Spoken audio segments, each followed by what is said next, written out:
की तो आए दिन तकलीफ है। अभी मस्जिद में पानी नहीं है, फिर तो आप तो तमाशे और खड़ा कर देंगे। पूरा रोड जाम, चक्का जाम, पब्लिक लेके आ जाएंगे अब तो।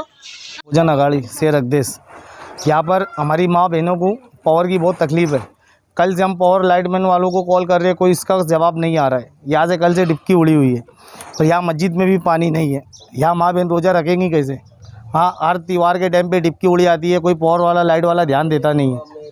हाँ, तो यहाँ पर क्या करेंगे हम, बताओ। तो इसके बाद अभी मैं पावर वालों को 2 दिन का टाइम दे रहा हूँ। 2 दिन के अंदर यहाँ पे डिपकी लगनी चाहिए, नहीं तो उसके बाद हम रोड आंदोलन पे बैठ जाएंगे। आज बैठे थे, पावर वाले के साहब पाटिल साहब आए, उनने बोले कि हमको टाइम दो, हम बात करेंगे। इसके वास्ते हमने आंदोलन उठा दिए।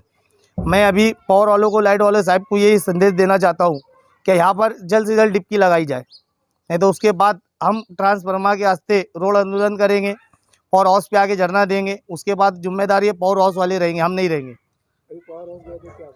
वो बोले क्या कल तक के टाइम दिए हैं, क्या कल तक के हम लोग लगा देंगे। वो बोल रहे थे कल 10-11 बजे तक के लाके हम लोग ट्रांसफार्मर दूसरा लगा देंगे।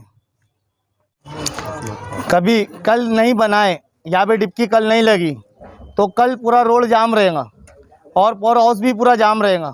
हम पूरे लोग यहाँ के देवी का मल्ला उमराबाद प्रभाग 2 के पूरा वहाँ पर पावर हाउस के पास रहेंगे।